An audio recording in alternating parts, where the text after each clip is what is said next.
Good afternoon, ladies and gentlemen, boys and girls, geeks, nerds, ambassadors, Poindexters everywhere, and welcome to the Ambassadorial Wing. And I hope you all are having a lovely Sunday afternoon. Hope you're having a great weekend, and glad that you're all here today. Whether you catch this live or you see it later on the replay. And welcome to a very special installment of Afternoons with the Ambassador and a very special Director's Spotlight. And today we wrap up Mam Ambassador's birthday weekend with a very special director spotlight. One of her favorite directors, and obviously one of mine as well. The one and the only Mr. James Cameron. And today we're going to be discussing his films, his career, his impact upon the pop culture sphere, and everything across the board.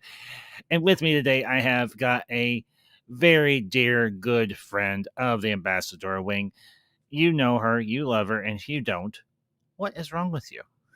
The one and the only, Miss Alicia Victoria Parker, AVP. Afternoon, Alicia. Good to have you here. How you been Good doing? afternoon, everybody. So, and as I said, great to have you back, Alicia. I know it's been a little bit since you and I have done a stream together, and I am very glad you're here. So, and this is going to be a fun stream. It often Yes. anytime you're on here, you bring such energy, enthusiasm, and knowledge, and just you're as big a geek as I am, and as big a geek as Mam Ambassador, and that's awesome. So, but yeah, today we're discussing the films and the career of James Cameron. And you cannot talk about pop culture of the 80s and 90s and even into the modern era without discussing James Cameron. Mm-hmm. And Mam Ambassador, being the awesome woman she is, took a few minutes out of her birthday celebration to send me a few notes to share with you all in terms of Mr. Cameron's career and his early life and so on. And just, I'm going to share these and we're going to talk his movies. We're going to talk about all that fun stuff. So, Alicia, before we begin, why don't you give a plug for your channels, being the other one is back up now, and then Yes. we will get into it properly. So, Alicia, So, the floor is yours. so I have two different channels. One is my main one where I do a little bit of everything, watch parties, and mostly it's a lot of Orville content because I do a lot of interviews with the Orville community. I do stuff like that. I'm trying to do stuff with my new boyfriend Jack a lot. And so we're starting to do a lot of fun stuff together because last Sunday we did a watch party for our favorite musical, The Phantom of the Opera. We had a great time with that. And this upcoming Tuesday, hopefully, if all goes well at 7 o'clock, I will be doing some Jackbox games. So that's going to be a lot of fun.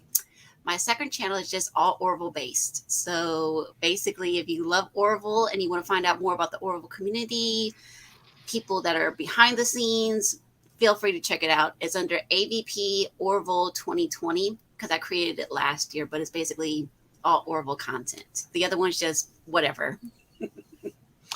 Yeah, and just to let you know, and I think I sent you these pictures. I finally, a few months ago, I finally found a copy of Orville season 2, but Mam Ambassador, as an early birthday present for me, finally found me a copy of the Orville season 1. So I am going to start watching the Orville in preparation for season 3, which I will probably get on Blu-ray because right now we don't have Hulu, and it's not that I don't like Hulu, but we've got enough streaming services as it is.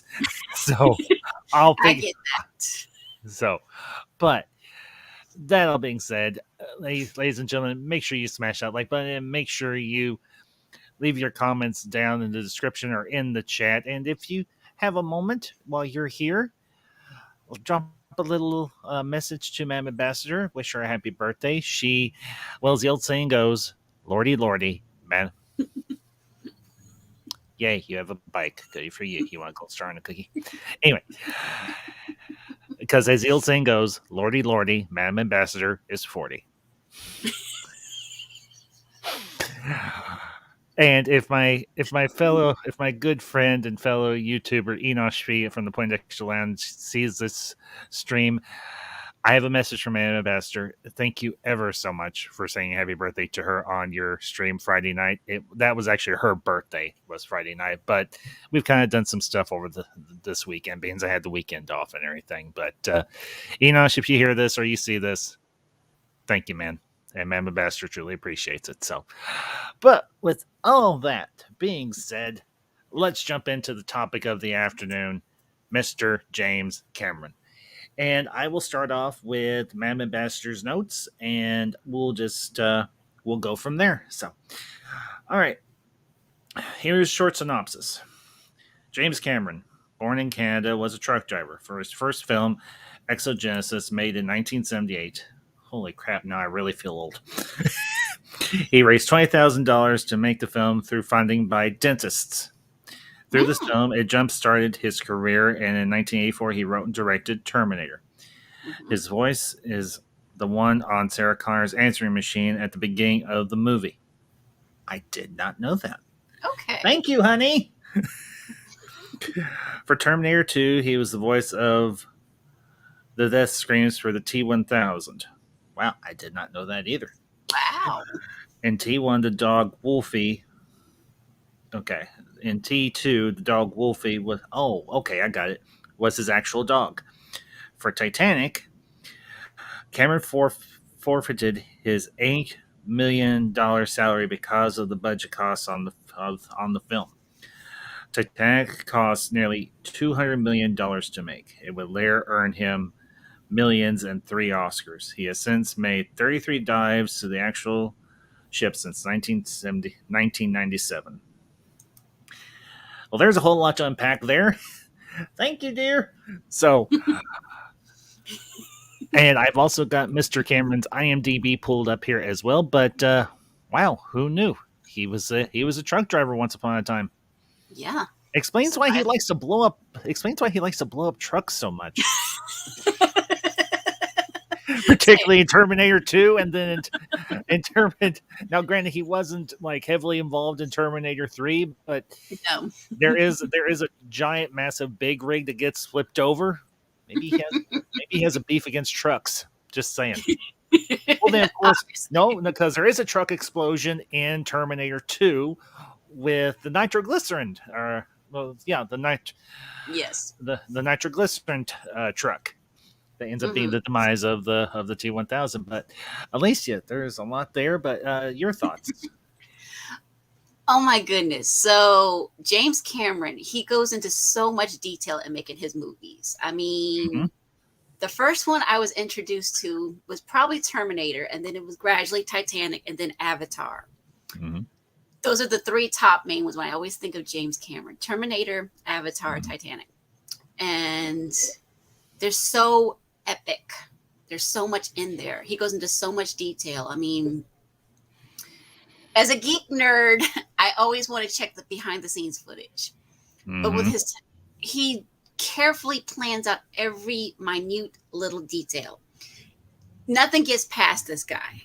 Honest to God, nothing gets past him. I mean, he plans out so much, and it's flawless. I mean, like with the Titanic story, the way that it goes into the models, he actually looked at actual blueprints that were created by the people who designed and built Titanic. He carefully looked over that and made that into his ship when he made Titanic, because the way he did, even with those miniatures, I think they were computer generated people on the ship. But they were done so well, it didn't feel fake. Well, go ahead, Alicia. Sorry, but Avatar too, it felt like a real world. It really did. It didn't feel like it was this simulation kind of thing, because it felt like you were actually in these jungles with these blue-skinned people, and it's like, wow. That's all I can say. It's just wow. It's just like so detailed. It's like you're immediately immersed into it, and then when it goes back to the real world, when you see that it's just a simulation kind of thing, you're kind of like, because it's kind of the contrast, the colors, the bright colors to the almost drabness of everyday life. And then to know that they're going to make more Avatar movies, I'm like, that's exciting. We need more. Yeah, one of the things about Cameron I always have appreciated, and you touched upon it, was his attention to detail. How he went from essentially a shoestring budget director to making these massive, grand, immersive worlds in these films and everything. And the one thing that he has done, I will say this is also true of another favorite director of ours, well, a couple actually, would be George Lucas. They Yes. both pushed the technology behind movie making. Lucas Mm-hmm. with Star Wars, obviously, and James Cameron with Terminator 2, with Abyss, and that's often one that gets overlooked. Is also, Mm-hmm. and it's honestly one of my favorite films of Cameron's is The Abyss. Mm-hmm. And if you look at it, because Abyss comes out, I think a few years. I've got his filmography here. Okay, Abyss came out in '89. Mm-hmm. T2 came out in '91. Okay. If you think about the technology that was involved with those two films, Cameron went to the people and said, "Can we make this happen?" Mm-hmm. And they had to push the technology as far as it would go at the time. Mm-hmm. But if you look at the water tentacle and you look at some of the other special effects for the Abyss, like the water effects and so on, and the aliens, Mm-hmm. and then you look at Terminator 2, obviously with the T1000, the liquid metal Terminator, and also they did some advancements with Arnold's Terminator as well, and it was truly impressive. I mean, there was still a lot of practical effects as well with T2 and so on, particularly with the prosthetics for when they did the chip reset. So, Mm-hmm. but the thing that really has impressed me throughout Cameron's career, and I will say this, I know we've had to wait a long time for the next Avatar film, but I think they were trying to wait for the technology to catch up, because there's been a lot of leaps in visual Yes. effects throughout Mm-hmm. the last several years. And I think for this type of stories that he wants to tell, he needs that technology. It's kind of like what happened with Lucas and the original trilogy. He had to wait for the technology to catch up to his Mm-hmm. original vision, and then he went back and added in that stuff. And I want Right. to send a shout to the chat. A couple of good friends of the channel, Just George, just popping by to say hi. Always. Also, happy birthday to Madam Ambassador. Hope she had a great birthday weekend. True Lies is the most underrated Cameron film, in my opinion. Have a great stream, George. Thank you, and I'm sure Madam Ambassador heard your message and everything, and she deeply appreciates it. So, and also another good friend of the channel, one of my fellow council members on the Council of Ones, Mountains of Elysium, Green's Ambassador, and Alicia and fellow nerds. We'll be listening for a while, out taking my walking my dog, but to quote a James Cameron movie, "I'll be back." I like that, mountains. I like that. And Elysium wishing Madam Ambassador a happy birthday. So, fellas, thank you for being here, and hope y'all enjoy the stream, whether you catch it while you're watching it live or if you catch the replay. But getting back into the topic, Cameron, he is very much, I think he's both a very good visual storyteller, but I think he writes good dialogue as well. I mean, that's not something he's really known for, Mm-hmm. but if you look at the body of his work in terms of dialogue, he does a fairly decent job. And I've got his IMDb pulled up here, and give me just a minute here. Let's see. Writer, because he's got several writing credits here. Okay. All right, here we go. Now, some of these are going to be, I hate to say it, but even James Cameron has done some bad movies, but at the same time, Yes. let's see. In terms of writing credit, there he is. Okay. Starting from 20, dang. Okay. Let's see. Okay. He wrote the story for Terminator Dark Fate. Ick. Okay. He did the screenplay for Alita Battle Angel. He did, obviously, let's see.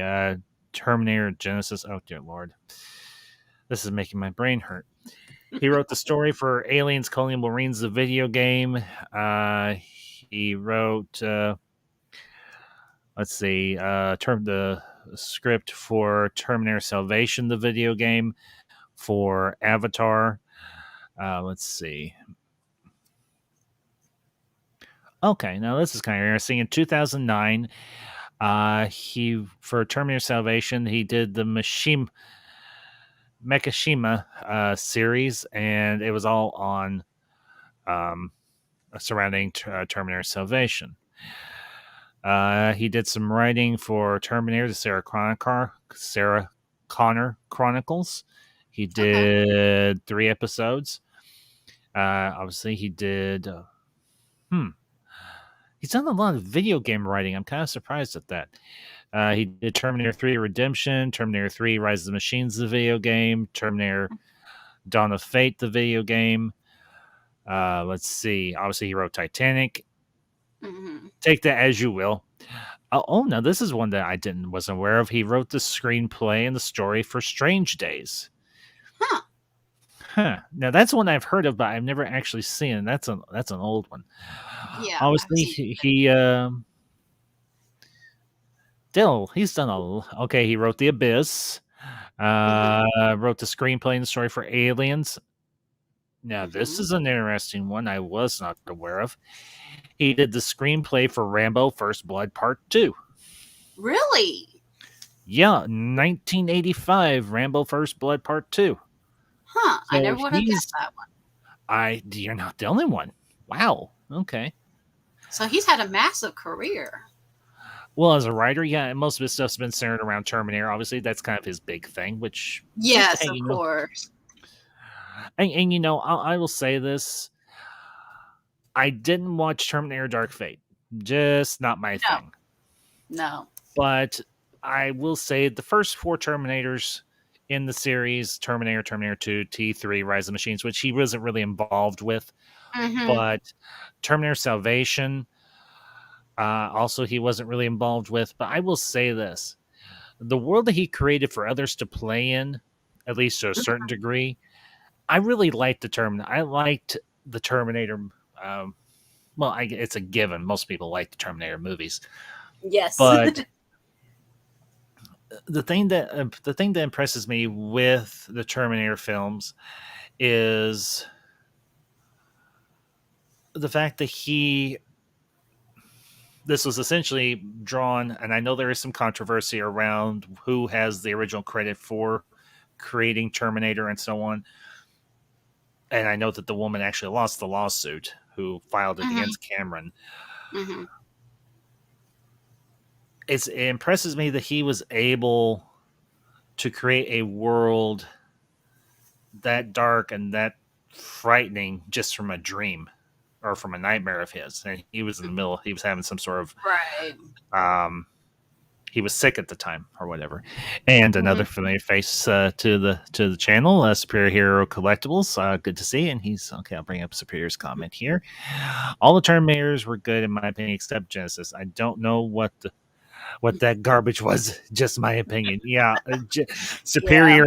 Yeah. I tried to watch Genesis, and after I was done, I was like, well, I was like this guy here.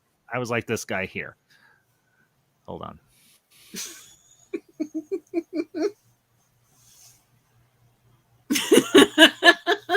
I was like, what the hell is this? Yeah, we don't speak of that one, folks. Not if we can help it. But, the thing I will say about Cameron, amongst other things, his characters really stick with you. They do. Because you think about it, across all the films he's done, he's really created some truly iconic characters. And of course, I mean, you've got the Terminator, you've got Sarah Connor, you've got John Connor, you've got, for heaven's sakes, I can't remember the name of the family, but the family from True Lies. Oh, yeah, I know who you're talking about. Jamie Lee Curtis and Elijah Dushku, one of her very first roles as Arnold and Jamie's daughter. And of course, you've got You've got Tom Arnold, you got Bill Paxton, who makes a cameo in True Lies, and I will say this: True Lies is actually funnier than a lot of people give it credit for. And I know it's supposed to be a spy action adventure, action movie, but there's some really good. I think, at least from my perspective, it's got some really good comedic moments in it, particularly when you've got somebody that's got good comedic timing, like Tom Arnold. And I know Right. Tom Arnold has his past connection to his now ex-wife, um, Roseanne, obviously. But Tom Arnold, just on his own, he can be legit funny. And yes, Yes. Superior, and I will bring up, I'll bring a Superior's comment here. Let's not forget the unsung hero, Kyle Reese. Yes, absolutely, Mhm. played by Michael Biehn. Yeah, absolutely. But then, of course, you've got, you mentioned it earlier, Avatar, Right. and I know some people have given Cameron flack for the movie. That it's kind of redundant, maybe a little bit. It's essentially, a lot of people compare what he did with Titanic to what he did with Avatar, and they're just like, well, the Na'vi are essentially just Native Americans, but giant and blue. It's essentially Mhm. like the Pocahontas story from early American history, kind of like what people say with Titanic being essentially Romeo and Juliet on a boat. And I've made Yeah. that comment before, and I will say I do recognize those threads of that story, and I do recognize those Yes. other threads I for can see it, but the Pocahontas that's narrative. Honestly, if you can take a very, very old story, and let's be honest, those not. are two of the Yes. oldest stories in the world, both one fictional, one at least in part completely accurate, and turn it into something interesting, Mhm. then I'm all for it. Right. And you know, I remember going to see Avatar many moons ago. Well, actually, it's Mhm. been, let's see, it came out in 2011, which I was thought the it was year I 2000. met. I thought it was 2009. Let me see. It might have actually, yeah, you might be right. It might have been. Well, wait, hold on just a minute. I have IMDb right here. 2009. I'm looking at his filmography, so it was in 2009. I think you're right. I'm pretty sure you are. Yep, 2009, which was when I met my ex-wife. Well, my now ex-wife. And we went Wow. to see it. We went to see it in 3D, and we walked out, and she was like, "Holy crap!" And this is one of the few good memories I have of wife number one. She's Mhm. like, "Holy crap!" Felt like you were really there. I was like, "Yeah, kind of did, didn't it?" And Yes. I have to admit, and I think you said it perfectly, Alicia. The world that Cameron created was nothing like we had ever seen Mhm. previously in movies before. Right. And I think the contrasting of Pandora itself with the humans having to live in these enclosures on this planet because the atmosphere is toxic to them. Mhm. And you see, and of course, you have one of James Cameron's alums from a couple of his films, in particular Sigourney Weaver from, of Yes. course, Aliens, Mhm. do have play another role in the first Avatar. And Yes. I have to admit, I was very sad when her character died. Yes. It's That was. Sigourney That Weaver. How can you not was. be sad when she dies? Because it's like it's coming, but then you don't want it to come either. Exactly. Yes, I Oh, totally okay. get that. Okay. All right. I'll bring up some more of Mam Ambassador's comments here. Cameron originally started college working in physics. That makes sense. That, that's not too Yeah. surprising. I can No, see he that. wasn't. He was so poor at one point in his life that he had to steal bread and eat scrap food off of room service trays. Ooh, that's Wow. pretty bad. That's pretty Yeah. bad. Wow. Yeah. Yeah. Poor guy. He was pretty. He wrote the draft for Rambo First Blood Part 2, but Stallone didn't like it and rewrote it. Oh, Sly, how much we love you and how much of a pain in the ass you can be. The film did poorly, and Cameron was deemed as the I think what she's trying to say, the film did poorly, and Cameron was doomed as worst screenwriter for the film. Mm-hmm. He was married to Linda Hamilton, but divorced her in '99 and married the woman who played Rose's granddaughter in Titanic. Wow, Interesting. I knew him and Hamilton had divorced, but Right. I at least hope they were able to part amicably. Hopeful. You hear so often about these couples in Hollywood. They get married and a few years later they get divorced. I'm just hoping Right. that. Well, you know what? Hang on just a minute. Let's do just a smidgen of digging. So.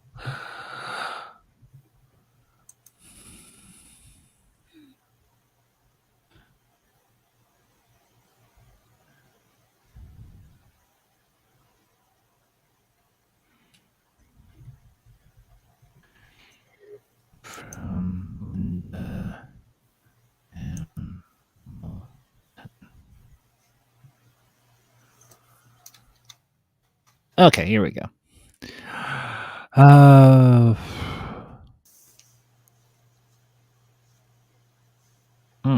That stinks. Okay, altogether, the Terminator films had grossed $1.2 billion according to Box Office Mojo. They also produced a marriage between Cameron and Hamilton in '97. The duo divorced 2 years later, with Hamilton. In a 2010 interview in a UK magazine, the lady called their time spent together terrible on every level. Yikes! Oh, wait a minute. Here's a article from Hollywood Reporter.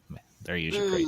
They're usually they very are. reliable. Yeah, they're not the rumor mill ones. Yes. Yeah. Let's see.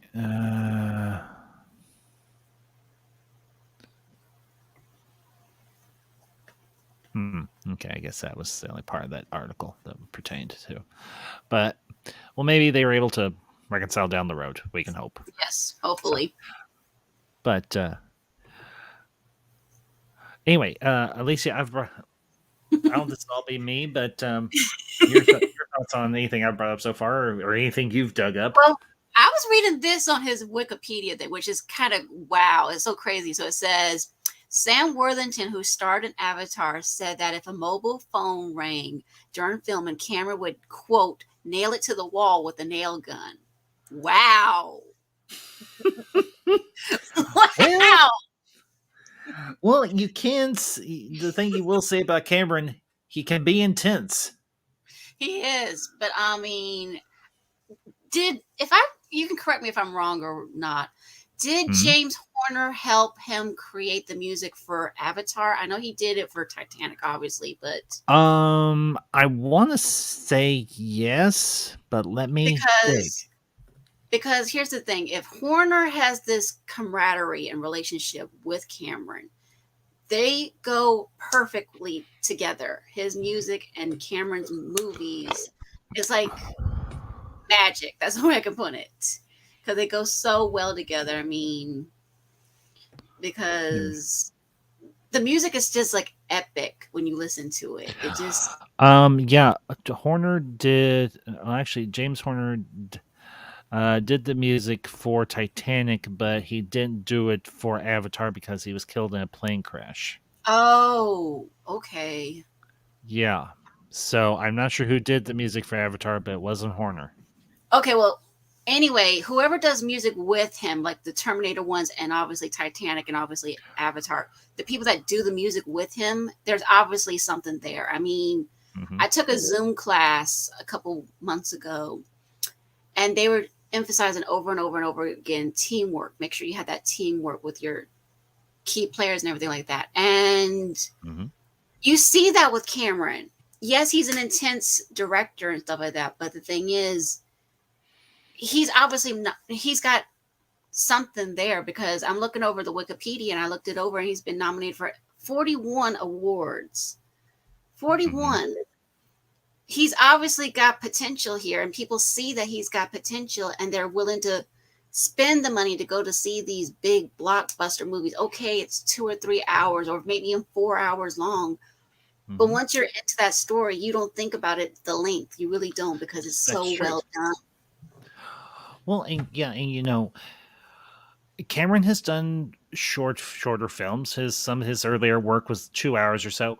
But if you Yeah. think about it, but if you think about it, Hmm. both Alien and Terminator, and even Terminator 2, they both have director's cuts to them. Correct. And I think with Aliens, it clocks in at a little over 2.5 hours, maybe 2 hours 45 minutes, give or take, with the extra Okay. stuff. With T2, I think with the extra stuff, and obviously you've got the alternate ending with old Sarah Connor. I think it clocks in at maybe over 2.5 hours. Okay. So for Cameron to tell a longer story is not really outside of his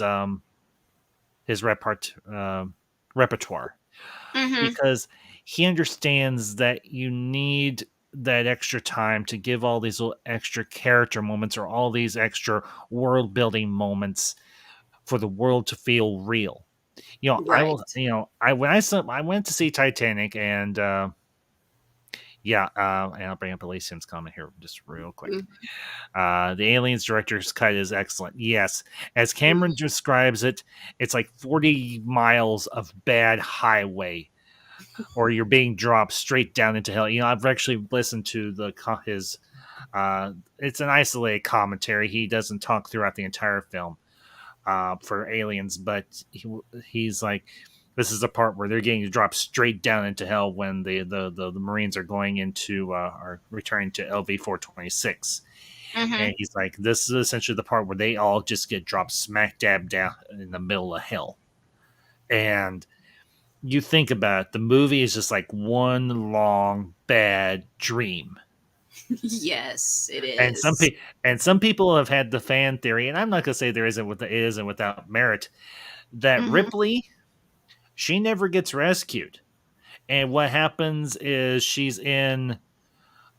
still in the escape ship with the Nostromo, and she's Hmm. just all this is going on in her head. It's all just one bad Oh, dream. okay. I get It's you. it's a fan theory, but and everything, and it's kind Right. of a cool one. I won't lie, Right. but That's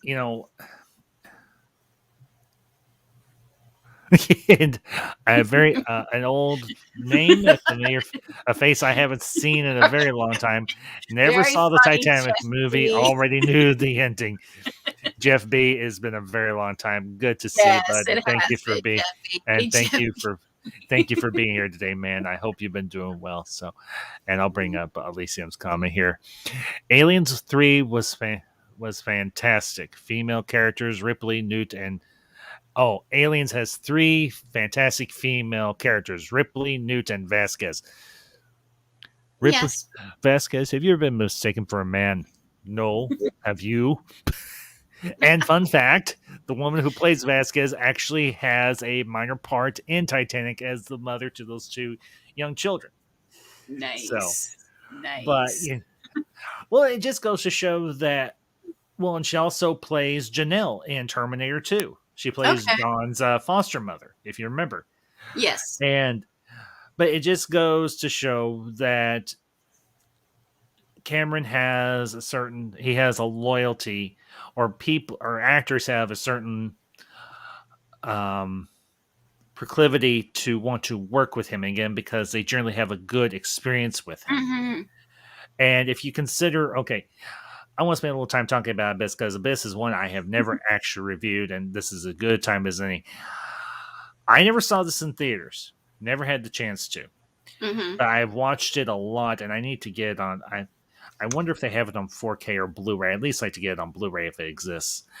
But I have watched Abyss so many times on video. I know the movie by heart, but I still go back to it because it is such an immersive and it's such a really cool story. It's got really interesting visual effects. And of course, you've got two, or well, no, you've got one alum for uh, Cameron's cavalcade of actors that work with him, and that was, of course, Mr. Michael Biehn as one of the Marines that goes down to take care of the nuke. So, Okay. And to the chat was just a pair of eyeballs. LDG of Geeks Enjoy. LDG, good afternoon, bud. Good to see you.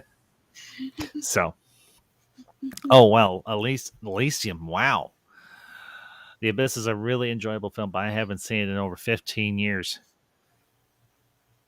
I smell Watch Party. Maybe I need to do an Abyss Watch Party over on my Twitch channel. That'd be a fun one. Yes. Have to see if I can. Well, I imagine it's probably on YouTube. I can probably just run it off of there. So, but yeah, I love the relationships in this movie. That's one of the really cool things about Abyss. Yes. And you've got the dynamic of Ed Harris and Mary Elizabeth Mastrantonio's relationship, and then you got all the relationships of the rig crew, and you put that against the backdrop of impending thermonuclear war between the U.S. and Russia, which, if you remember, oh yeah, the Cold Abyss, War. Yes. Yeah, Abyss takes place during the Cold War, towards the final years of the Cold War, but the Cold War was still on at the time.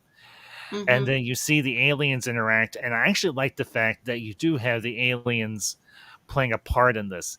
It does remind me a little bit. Oh, for heaven's sake, Jeff! Jeff. I imagine it was a very hard movie to make. I can only imagine. So, but yeah, I totally get you, man. Jeff B with the dad joke. Oh man. Yeah, okay. I'll remember that, Jeff B, when I have you on my channel again. Oh Lord. But the interesting thing about it, it feels like a very long movie, considering it takes place underwater. And the interesting thing is that Cameron did that deliberately, because he says that being down in the water, you almost feel like time is moving slower than it actually is. And considering how many deep dives he's done to the Titanic, well, he actually did another. He's done a couple of documentaries during his career as well. He did. He did one for. Let's see. Let me scroll back up here. Hang on. All right, here we go. Hang on 1 second. Here we go. Okay, good. All right, he did one for Aliens of the Deep. He did another one, Ghosts of the Abyss, and he did a TV movie documentary, Expedition Bismarck, which is of course about the World War I destroyer built by the Germans. Right. So he has this fascination with the ocean and like the deep ocean, and I can't say I necessarily don't approve of that, because you can tell so many different interesting stories dealing with the ocean. And from what I've heard, Avatar 2 is going to deal with the oceanic part of Pandora, or one of the other moons of Pandora that is primarily ocean, or something to that effect, I believe. So, but ever since he got into the water back with the Abyss, he's kind of become kind of an ocean junkie, because you think about it. You think about it, with Titanic, with the Abyss, and now with Avatar, and so on. It really goes to show that he loves the sea. Oh yeah. He's almost like a big budget Jacques. You probably get this reference, Alicia. He's like a big budget Jacques Cousteau. Yes, he is.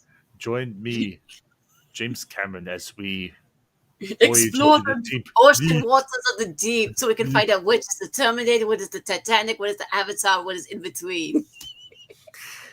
Well, and here's the interesting thing. People have said that several of his movies are actually connected. The Terminator films, the Avatar, I think maybe the Abyss, and I think possibly the Avatar. Well, maybe not the Avatar franchise, but definitely the other two. The Abyss and Terminator are connected. So, I think I've heard that theory. I think I've heard that. And they said, I think there's even one that they said there's one with Titanic and Avatar that there's like some kind of correlation link between those two, if I remember correctly. There's There like might something be. on the like one of the paintings on the walls or something in there. Something Mhm. like a little ship related to Titanic or the Heart. I can't remember. It was one of them. Yeah. It's possible. Now bring up Elysium's comment here. I like the fact that Michael Biehn's character, while the antagonist was not evil and may have been a good guy, but he had a breakdown and environmental psychosis. It's more tragedy than the thriller. Yeah, Elysium, I have to agree with you on that one because Michael Biehn's um, character in The Abyss, he starts out normal, but unfortunately, we know that there can be adverse effects to people going on these deep dives underwater. Uh, Yes. it's some people do okay with it, other people have issues, and I think that was a nice thematic element that he added into the film. It's something that's real life, so Mm-hmm. it didn't make the character just completely just bad. Right. He was affected by going down there, and of course you add in the fact that you've got um, UFOs, Mm-hmm. underwater floating objects. You've got the aliens down there, and you put that in combination with someone that's having a environmentally induced psychotic break. It's a recipe for disaster. It is. It is. I mean, yeah. And there's a very very old saying. It's from an old poem. If you look into the abyss long enough, it will look back into you. Mm-hmm. And I think Cameron drew some inspiration from that poem. Yes. Because if you think about it, everybody, at least of the main characters, Ed Harris's character and Mary Elizabeth Mastrantonio's, let's see, Bud and Beth, I think is her name, maybe. So, No, I'm trying to remember. no, I Anyway, see. but you think about it, they go on this mission, they go on this job, which um, is outside of the norm for them, Mm-hmm.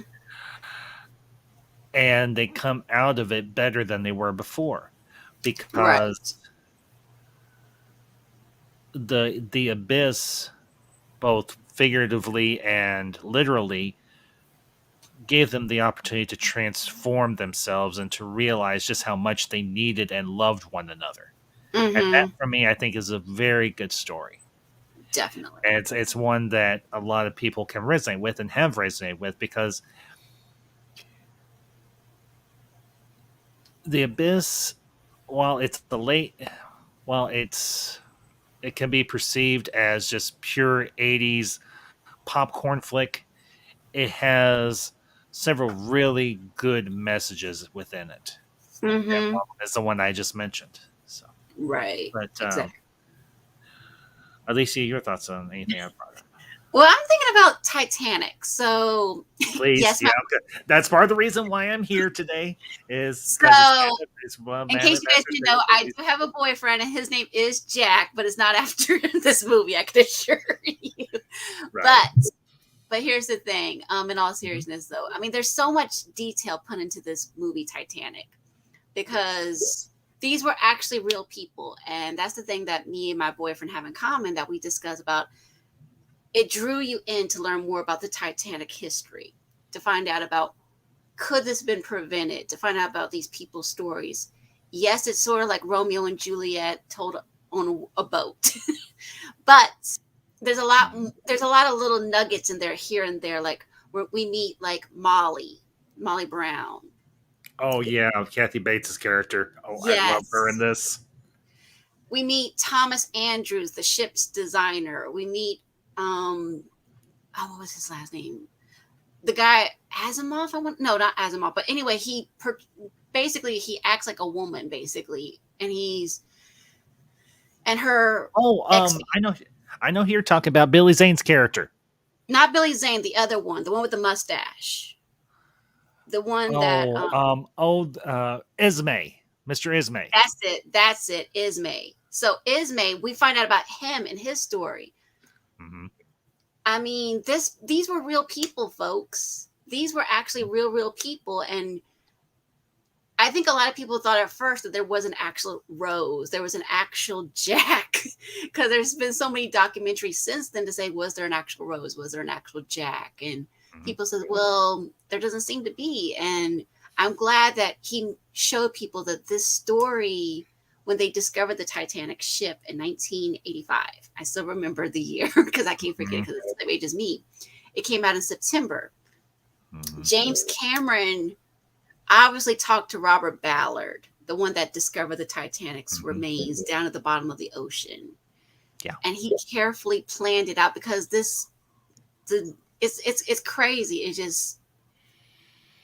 just crazy. The fact is that he gives you this story, but it doesn't feel like it's your typical story. Like when we first start out, the way it comes back to life. When we go under the water, going back into the water, what you were talking about earlier, we go back into the water and then it slowly starts reemerging, coming back to life. Because I was wondering, how are they going to do this story? The ship is under the water. We know it's underwater. It's going to stay there for indefinitely. Yeah. At this point, it's going to be gone in a few years because of the bacteria that's slowly eating away at it. But unfortunately, yes. Yeah, it is what it is, though. Yeah. But I mean, like I said, this story is like timeless. That's the way I can put it. Because, well, that is very true. And I there are a couple of channels that I follow. Everything bigger channels than me. One is Lindsay Ellis, and she did a video, and it's actually kind of a funny video the way she formatted it, where she talked about Titanic and the whole. The situation, the history around the movie, the history around the actual event, and so on. And I admit it. I went and saw Titanic in theaters. I think I saw it like 2 or 3 times, and yeah. Well, I was able to catch it first in the main run theater, and then I caught it at the discount theater. Okay. And that's where I saw it the other 2 times. And I'm not, as you would call, a chick flick guy. Far from it. But I looked at this from the angle of, okay, this is a historical epic. And yes, it does have a love story in it, because you just can't have, you've just got the ship, you've got the crew, and that's it. You've got to have a hook. And yes, it might be just a little bit trite, but it's a hook that works. Rich upper class girl meets lower class guy, and they fall in love. And then you add in, okay, I'm going to say this. I know I have to admit, Billy Zane is by far one of my favorite minor known actors, relatively speaking, if you consider him a minor known. Yes, he's very underappreciated. He is very underappreciated. He's I think he is underrated as an actor, to be honest. One of the first movies I ever saw him in was it was a spin-off from the HBO series Tales from the Crypt, and it was called Demon Knight. Right. And he was great in that movie. I will not lie. He played a bad guy. He played the villain, but he was great in that. And of course, you got him as Caledon Hockley in Titanic, and then he has a cameo as himself in the first Zoolander, and I loved him in the first Zoolander. I did. He's also in the Back to the Future movies too, where he plays one of the goons of Biff Tannen's. Does he? Yes, he does. He does. I did not know that. Now I've got to go back and rewatch it.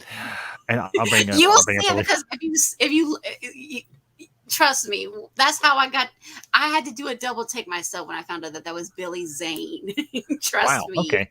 I'm gonna have to rewatch Back to the Future now, and I'll bring up Elysium's Coming. If you see the 3 guys that are always around Biff, one of them is the one that doesn't. If you look him in the face and he pauses at just the right moment, that's Billy Zane. Okay. So, and our friend Elysium, Titanic's last stop was in Cork Harbor, just a few miles away from where I live now.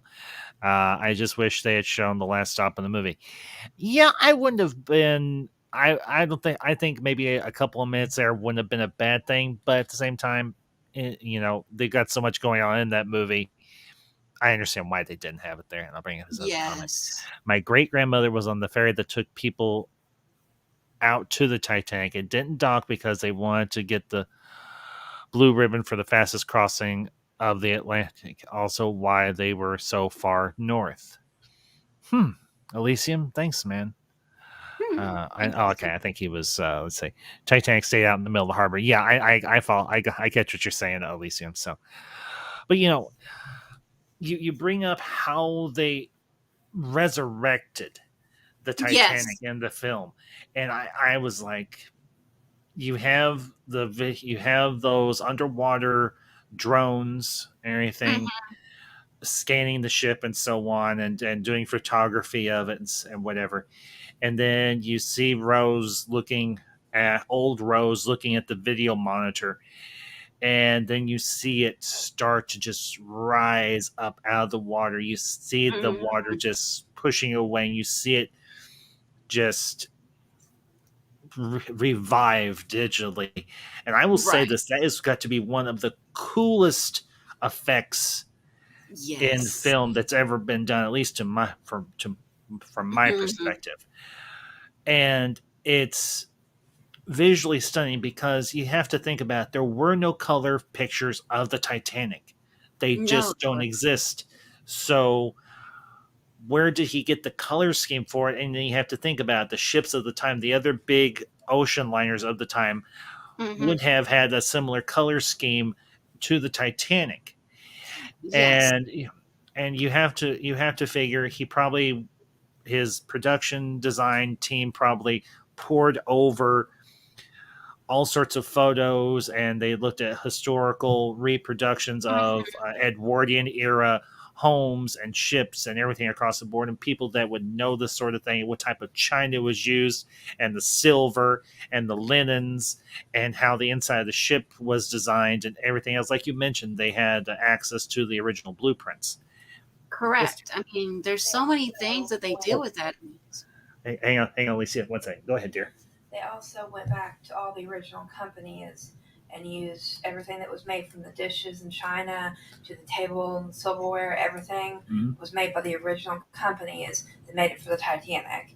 And there were some color photographs that were Oh, taken, oh, very few, oh, but there was some. And also, eyewitness accounts also helped add to what they did with Titanic as oh. Okay. well. Thank you, dear. You're welcome. Did you catch all that?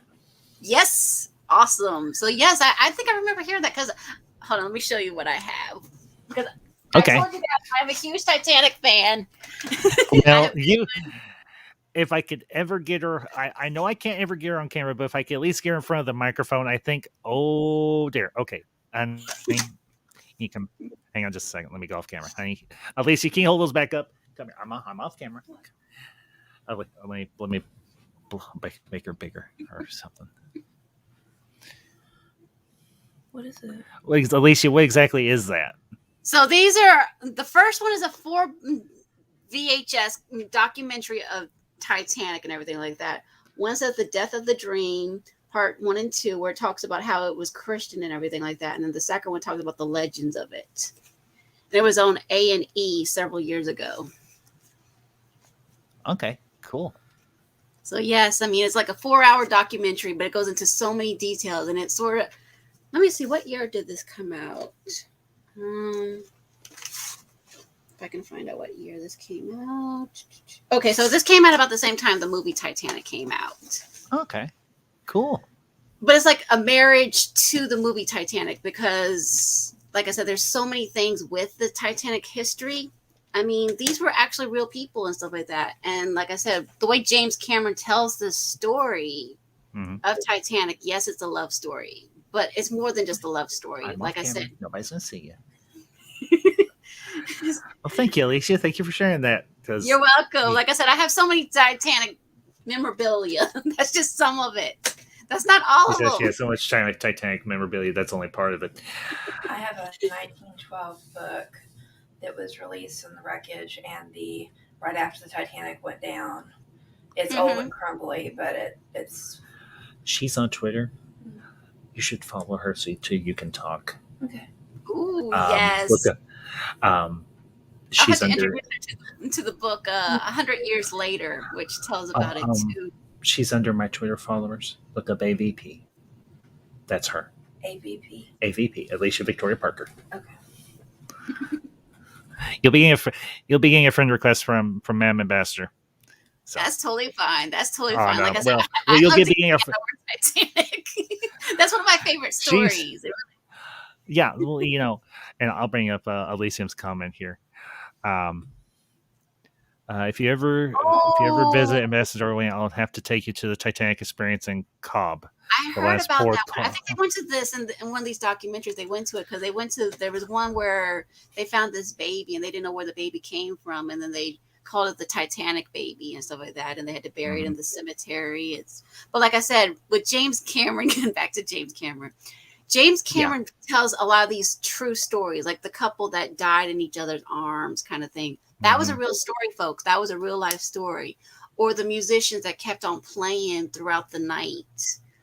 He tells all these little stories here and there. And obviously, he took these histories from real life stories and made it into a single movie. Yes, it's Rose and Jack. Yes, but it's more than just Rose and Jack.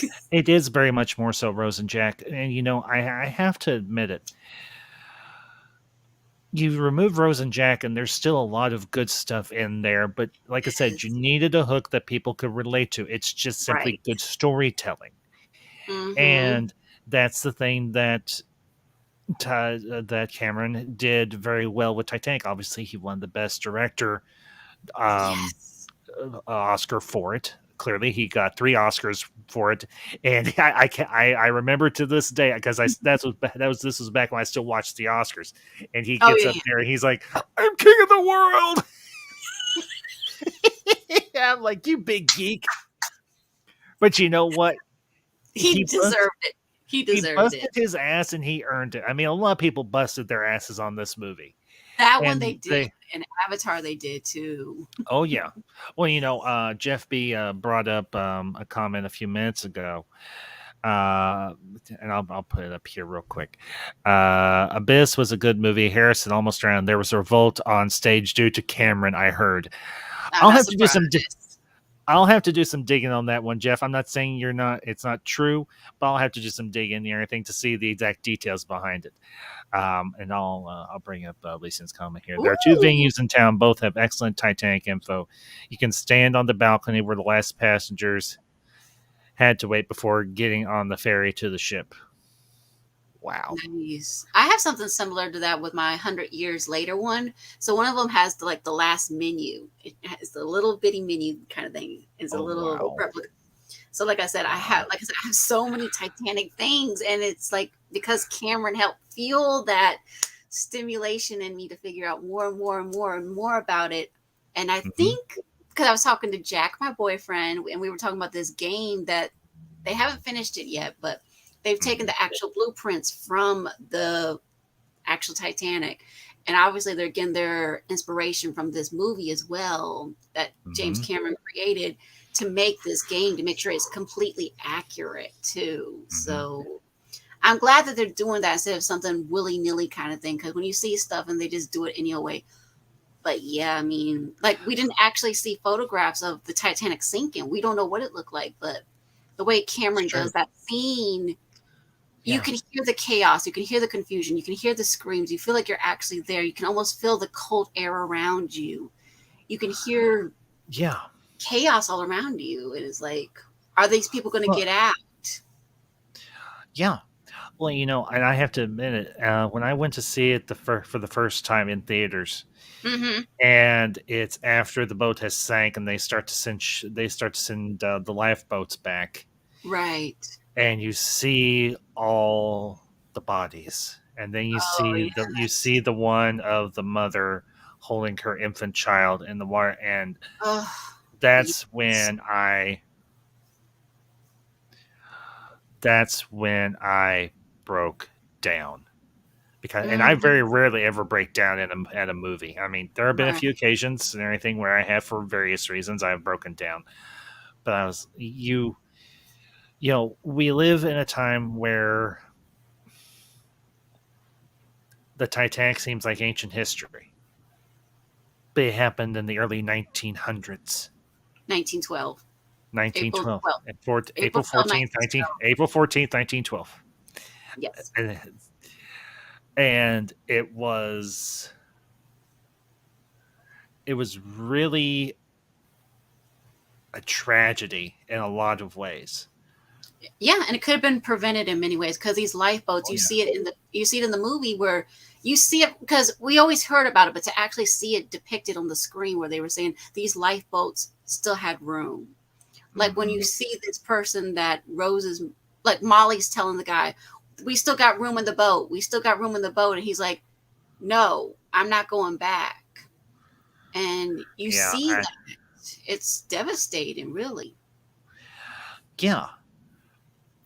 And I will say, I've said this to my mother on a few occasions because we've watched Titanic together and everything. We have I think, well, we have one. Hold on, let me go off camera for just a second. Because my mother still has the 2-tape VHS set of Titanic. Okay. But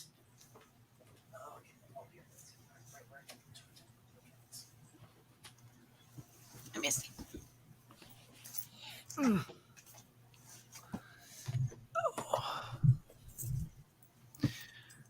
Where'd she go? I'm here. I'm here. I was just checking out because I had another Titanic thing here too. But I don't know if this is going to be as good as James Cameron. This is the 2012 one. Well, we have it on Blu-ray. Oh, okay. Yep. We have it on Blu-ray, and then this is actually Mammoth Bastard's copy. And it's... Yep. I had that one too. I had that one too. THX digitally remastered. This is DVD, right? Yep, I have that one. Yes, I have that one. You got the VHS still? Okay. I have that DVD too. Oh, well, according to Mammoth Master, she also has it on VHS, and it's a special edition because it has a film cell with it. Cool. Ooh, okay. And she has a replica of the Heart of the Ocean necklace. Me too. So does she. Bracelet as well, and earrings. Oh, bracelet and earrings too. You just made Mammoth Bastard blue with envy. Because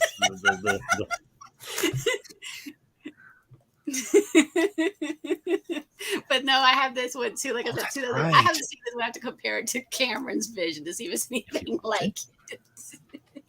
Well, and Mammoth Bastard's going to dig into her.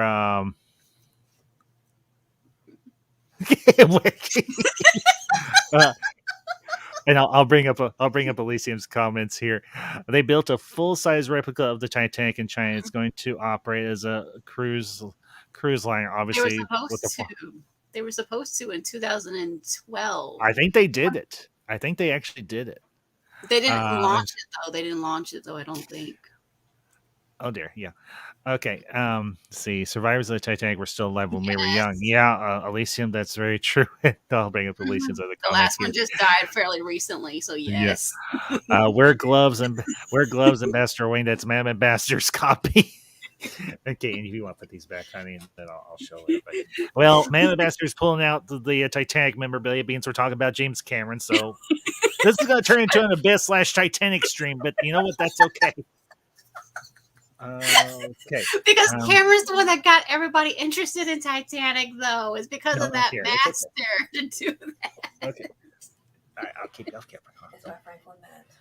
Okay. This is by the Franklin Mint. So just FYI, this she's had this before we met, right? No. Ooh. I got it 3 years ago. Oh, that's right. You did get it 3 years ago.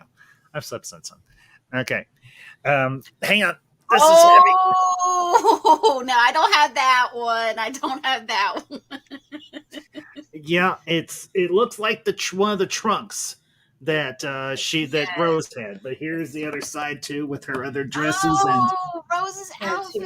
Necklaces that go with her. I love that safe. Does she have a little miniature necklace too? Does it have the little miniature necklace too? Yeah. Oh, and it's in the safe. Okay, it's here. Do you mind? No. Okay. Jack's drawings are in there too. There's There's the safe. Yep. I love Actually, that. Well, now here's the kicker. Please come out. Yep. I'll try not to break it or anything. I won't, I promise. Hey. I know. There's the little book, Jack's drawing book. His sketchbook. And it actually has sketches in it. See? They were done by James Cameron. Oh, and they were done by James Cameron, evidently. Yeah. All the sketches done in Titanic were done by James Cameron. I did not know that. So when you're seeing the hand, when you think of Jack's hands, Okay. it's actually James Cameron. Oh. That is cool. And there's two necklace boxes in here. You can sit down if you want to. I don't want to risk it. Well, like I said, folks. Yes, Jeff, we will talk about Avatar. I like Avatar too. Those are my two favorites of James Cameron. But Titanic's always gonna be my special. Oh, that's so pretty. That is so pretty. Yeah, I have one that looks like that. She has two of them. Oh, that's so cute. Because she dropped one in the water, and I think shame on her for dropping it in the water. Looking for Titanic memorabilia, shopgoodwill.com. Did you catch that? Thank you, sweetie. Thank you. No, Jeff. For sharing that. Oh, thank you. Happy belated birthday, by the way. And she says, "Happy belated birthday." Thank you. You're welcome. From one Titanic fan to another. So, well, when I married Mam Ambassador, I knew she was a geek after my own heart. Even though we geek about different things, there are still intersections where we meet, because Marvel and Star Wars are the two parts where we intersect. Well, Disney. She loves Disney. I love Disney. And yes, I don't care. To all the Disney hairs out there, you can bite my ass. The ambassadorial household is a Disney household, but also a household that loves many things. So to all the haters, you can You can stick it. Or, as I'll use one of my new toys here. To all the haters out there who just want to gripe about things, I say this to you.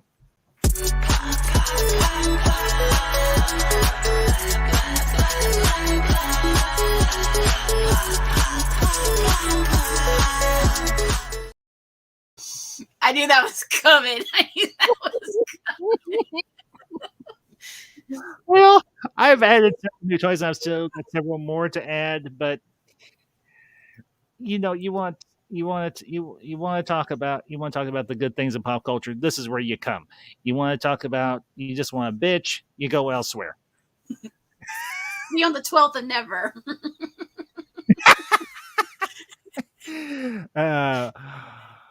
Mountains of Elysium. No, I did not. I actually, my friend Orange Hat Reviews did mention something on that on Twitter the other day.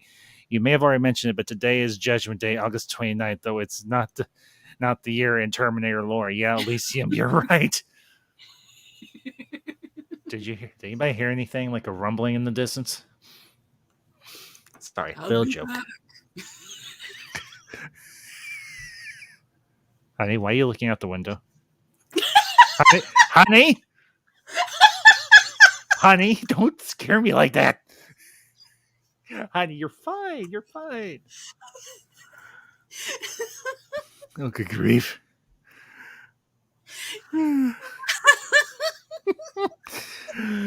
The stream got a little meta there for a minute. But anyway.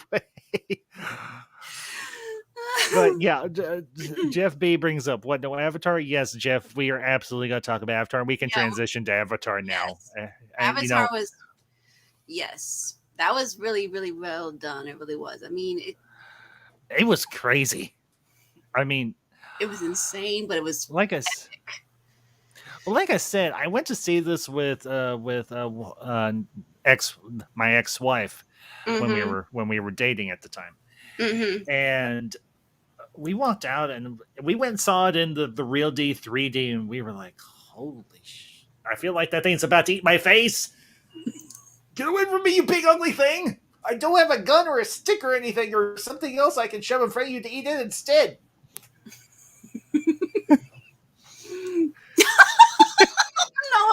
nonsense. No, don't encourage it.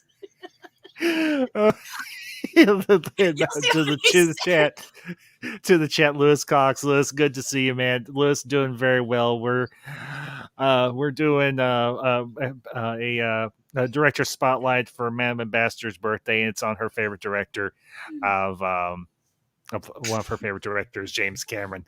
Jeff B. But look at Mounds right below that. I know. I'm about to. There was a guy on a motorcycle F at the door. He said he would be back. Not sure what he meant. Oh, good grief, Elysium. You goon. Oh, man. Oh, I'll bring up Lewis's comment here. I do like the look of the Na'vi from the Avatar movie. Yes. Lewis, myself, me too. Yes. You know, as we were talking about earlier, before we had our segue into all things Titanic. Avatar was a very, I'll say it. It was a trippy movie, especially if you were stoned. I mean, think about watching that movie if you were stoned. Yes. I mean, especially imagine. Oh wow, that'd have been funny if some people in our theaters were like high or whatever when they went to see it in 3D. They'd be like, man, look at that, man! Did you see that, man? This is far out, man. Hey, wow, dude! It's big blue people. But Dude, they didn't this look like is they a was typical blue people though, too. It wasn't like it was quote painted on either the way because they felt like they were real people too with that. It felt Yeah, real. that was the interesting thing. I'm thinking, how in the did they where did they find all those tall people? And I'm like, holy shit. I'm just Yes. like, Or these their tail like thing. I'm thinking, is that actually real? okay, I'll say this, and I don't know if you've ever watched it, Alicia, but there is actually a Robot Chicken short about Avatar. Right. Yes. You know which one I'm talking about. I don't know if I would get in trouble for showing it. Maybe I would. Maybe I wouldn't. Well, maybe let's Robot Chicken. Well, but Taylor, Robot Chicken is Warner Brothers, and you know which one I'm talking about. I think everybody else who's ever watched Robot Chicken knows which one I'm talking about. Where they do like the hip hop music video for Avatar, and they're talking about the Na'vi doing it with the horses. Yes. Yes. Oh.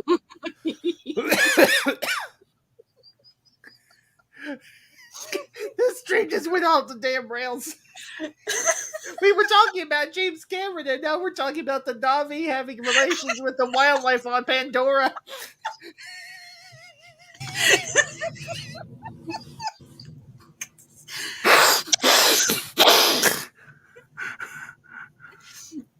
Yeah, she did, Jeffy. Yeah, I'll bring up Jeff's comment here.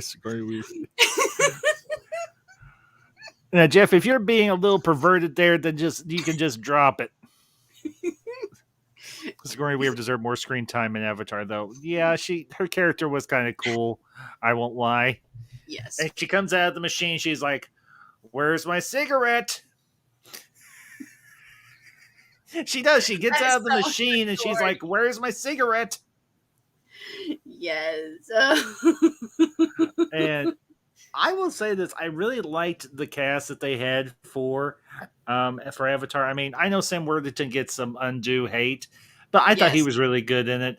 I liked Stephen Lang and everything. I loved his character, even though he was kind of an ass. He was a good ass.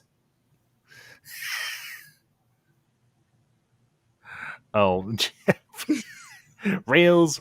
We don't need no stinking rails. Lewis, I don't see how she would come back though if she was. Well, she could be like a memory, or she could be like in the planet consciousness or something. Because remember, they didn't destroy the Tree of Souls, so her consciousness might have gotten uploaded or whatever. Mm-hmm. But I mean, you've got oh, for heaven's sakes,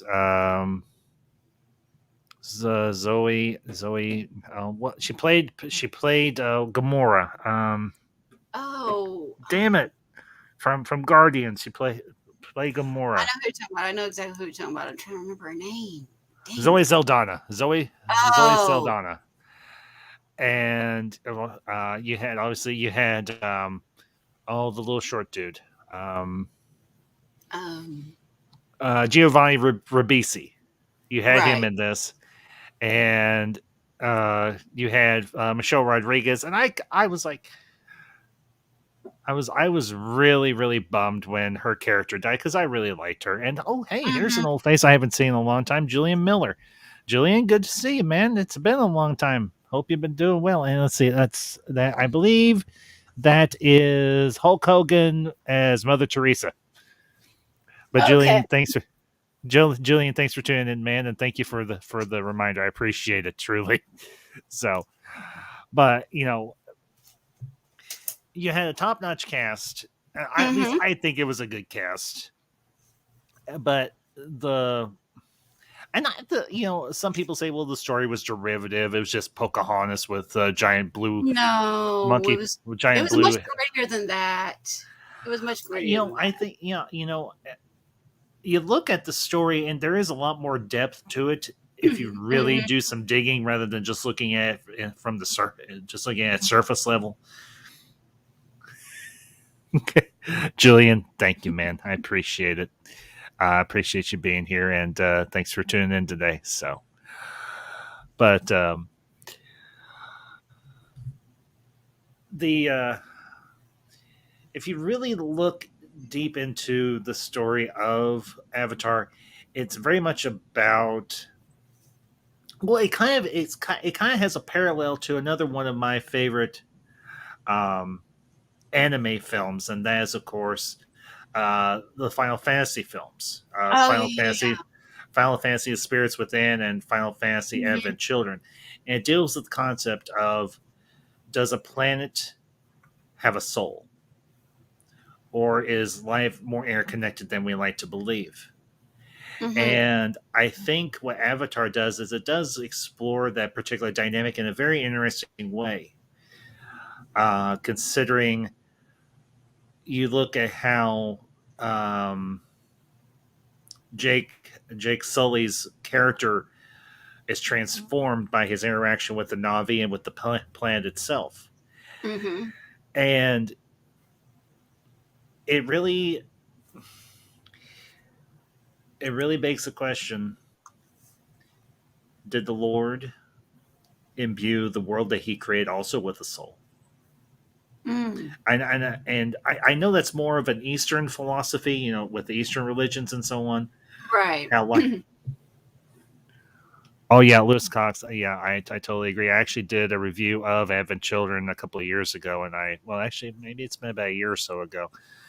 But the Final Fantasy movies are cool. Yeah, totally. I have to agree. But it also begs the question, or asks the question, how would we interact with extraterrestrial life if we ever came in contact with it? And I think what you see is a very good representation of how we as humans would interact with extraterrestrial life. And because you've got the one group, you've got the scientists, and I imagine you had a few soldiers and so on who were not as adversarial and not quite as belligerent towards the Na'vi. But then, of course, you've got the other group. You've got the military, you got the corporate interest, you got the corporate people who are just there for the money. That's it. Right. And there's one line in the movie that's said by Sully or Jake that I really think there's a lot of truth to. Look into my memories, look into Grace's memories, look at what we've done to our mother. We've essentially killed her. Yeah. And I know people are saying, well, it's just a cautionary tale and blah, blah, blah about how we need to protect the environment. Well, guess what? We do kind of need to protect the environment because this is the only world we have until we find another one. And I hope if we ever do find another one, that we do a better job taking care of it than we've done taking care of this one. I'm not one of these hippy dippy flower people, environmentalist types, but you know what? I am a pragmatist, and I realize we need to take better care of the world that we live in. And whether Mm-hmm. you are a person of faith or you're not, whether you, like myself, if you are a person of faith, if you are a Christian or whatever, Right. if you believe that God took care of this world, then He gave us ownership, He gave us dominion over it, and dominion means that we're supposed to take care of it too. Yeah, we're supposed to be stewards of it. Yes. Yeah, Absolutely. exactly. Yeah, and and that's the cool thing about a movie like Avatar. Yeah, you can go into it just looking at it as a sci-fi action film, and in a lot of ways, it is. Mm-hmm. But also, there's a deeper story there as well. And that's also true of the Alien films. That was the connection. Alien Mm-hmm. and Avatar are connected. That's it. That's it. That's Yes. it. Yeah. So, and there's even been a rumor that Alien Resurrection is tied into Terminator because when Ripley, or the clone of Ripley, and the one droid Cole get back to Earth, they say that they've arrived on Earth that's post Skynet being destroyed, potentially. Mm-hmm. So, yeah, Lewis, and I'll bring up Lewis's comment here. That's what we're doing right now, is we are killing Earth, the mother. Yeah. Yeah. In many ways, unfortunately, Lewis, we are. Yeah. But, the thing that Cameron has done with a lot of his properties and a lot of his films is they're the backdrops are these action films, these sci-fi movies, but they also ask very interesting questions about the relationship between humanity and technology, the relationship between humanity and the world, and the relationship between humanity and life other than ours. Because if you even look at how the certain people react to the discovery of extraterrestrial life in the abyss, there are certain parallels there with Avatar as well. And that, for me, I think that's one of the great things about what Cameron does as a director. He creates these fantastical stories. Get this right. Mm-hmm. But he plugs the human element, and he plugs these really, I think, very interesting commentaries, or at least posits these very interesting questions about how we as human beings relate to the world and the universe around us. And I might be reading more into it than is there, or maybe I'm right on the numbers. I like to believe I'm the latter rather than the former. Mm-hmm. Because what I like to do with these director spotlights is look at what the directors are trying to say through the work that they create. Mm-hmm. Yes, these are a celebration of these directors that we all appreciate and we all have a love for their work and so on. But I also like to ask the question, what are they trying to tell in the stories that they are creating? Right. Now, obviously, for Cameron, with the Titanic, he's telling a historical epic, and I think it's a historical epic that has held up ever since it was created. I mean, it's not really left the pop culture lexicon or just the general consciousness since it was made. I mean, Titanic is one of those really enduring stories, and as you showed earlier, other people have talked about the Titanic from different perspectives. Mm-hmm. But what Cameron has done with his adaptation of the Titanic story is he was able to visualize it in a way that no one had been able to do before. Right. And that, for me, is a real testament to his ability as a storyteller. Mm-hmm. And to bring all these people together to create this story, to create this world, which is plucked right out of our history, but helps us see it in a new light, and also helps us see it from a different perspective, particularly with the character of Brock Lovett, played by the late Bill Paxton. Mm-hmm. And Lovett says, he's like, all I was out for was fame and fortune and notoriety as a archaeologist or whatever. Mhm. He's like, your grandmother's story helped me realize that I kind of missed the point here, and that is true. You know, glory is fleeting, but Yes. relationships with people are what is most important in life. And Rose's story about how this nobody guy helped her realize that she didn't need to live the life that everybody told her that she needed to live. Right. Yeah, and I'll bring up Lewis's comments here real quick. That's the interesting thing, Ambassador Wing, about the Terminator connection. I never heard that one. Interesting. Yeah, it's one I heard elsewhere, Lewis, but I felt it was worth restating because it is kind of a cool theory if you really want to dig into it. I've got a good friend. He has his own channel, Mega Jetty One, Oh yeah. MJ1 Media. He's got his main channel. He's got several other other channels that he does, and one is focused primarily just on Terminator Yes. um, lore and so on. So you want your Terminator fix? Go check out MJ1 Media. He does really good stuff in terms of that. I've streamed with him many times on both on this channel and other people's channels as well, and he's good people. So He is. Titanic sinking has gripped all of us for many years. Yeah, Lewis, that's very true because it was a great tragedy. It was one that could be prevented. Yes. I And mean, it really speaks to, I think that's another interesting theme within the film.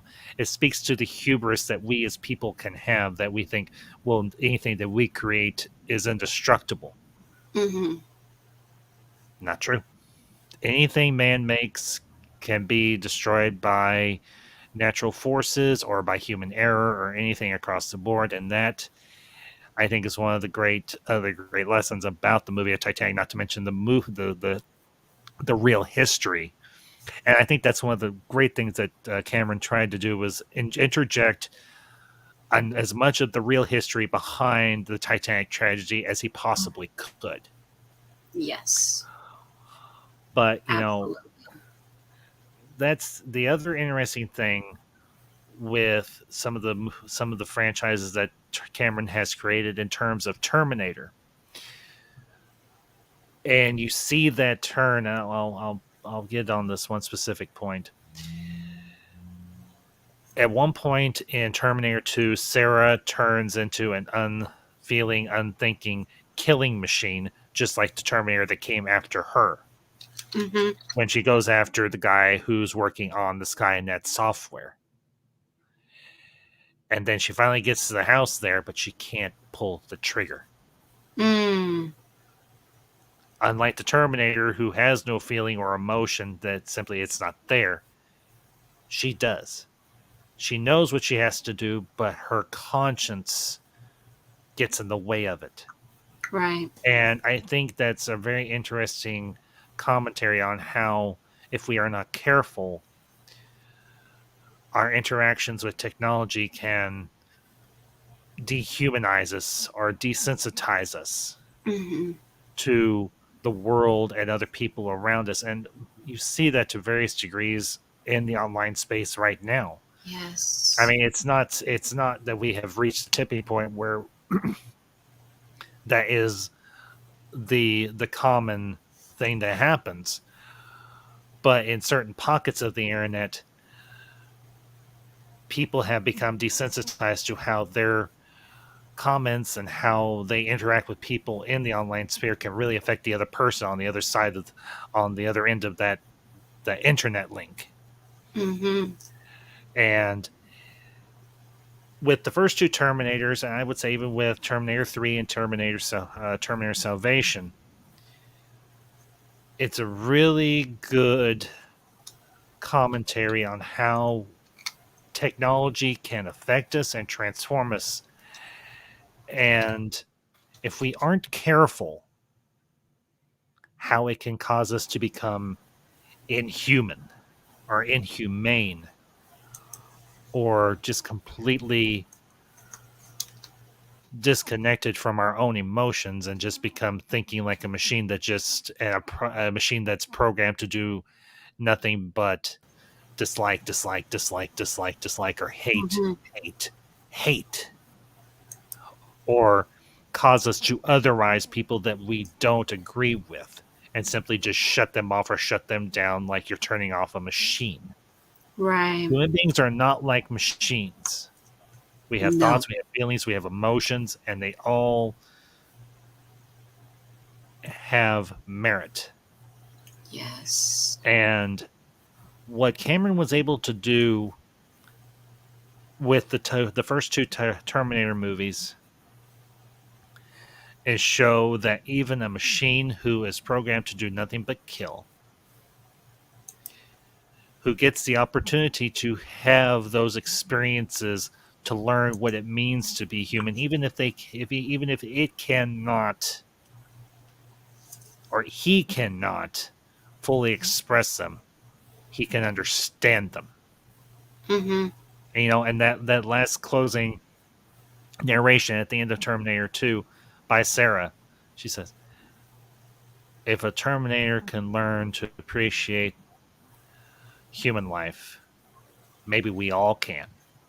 And I think she's even speaking of herself. She's like, she's probably thinking in her mind when she's saying that, I turned into the Terminator in that one particular instant when I realized I could stop this horrific thing from happening just by taking a life. Yeah. Taking a life is not as simple as pulling a trigger or stabbing someone or pushing a button that launches a missile or a rocket or a bomb. Taking a life takes a toll on you. Yes. Because it's kind of contrary to our nature as humans, because we are conditioned, or we are taught that life is precious.